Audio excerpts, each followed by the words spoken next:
you doing, guys? I want to show you this video here. This is a game changer. I know a lot of us are sick of climbing up on the tank to fill our bleach up and so forth.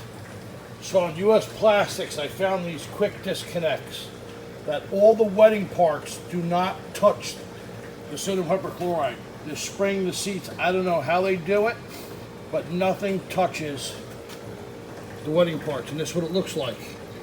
On the end of the video, I'm going to give you a screenshot of the part numbers.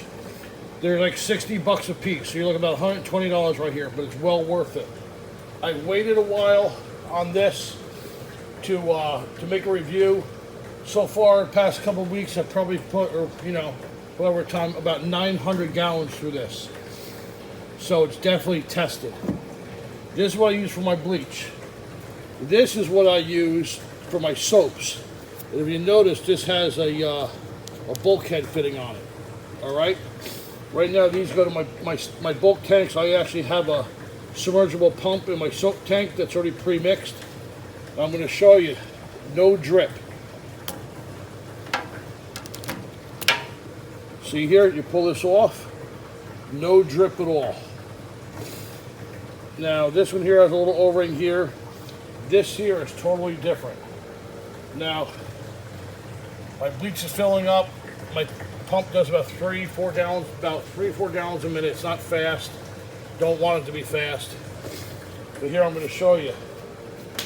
I'm going to pop this sucker while it's filling, and you're going to see no drips at all. Here, let me grab it with my right hand here. Pop this sucker here. Look, no drips at all. See if I can do it here with one hand. Grab this right here. Pop it back in, and we're good to go. This is a game changer for me. I'm going to be building a mount for this in all my soap tanks. So I want to fill up my house wash. Basically, just click these on. Boom, it's filling. Later on, I'm going to build some type of bracket with all my soaps to have these, and of course the bleach. But definitely well worth the 100-some bucks. Never have to climb on the truck again. No drips, nothing. Like I said, about 900 gallons of it. It's already been through it. It's been working great.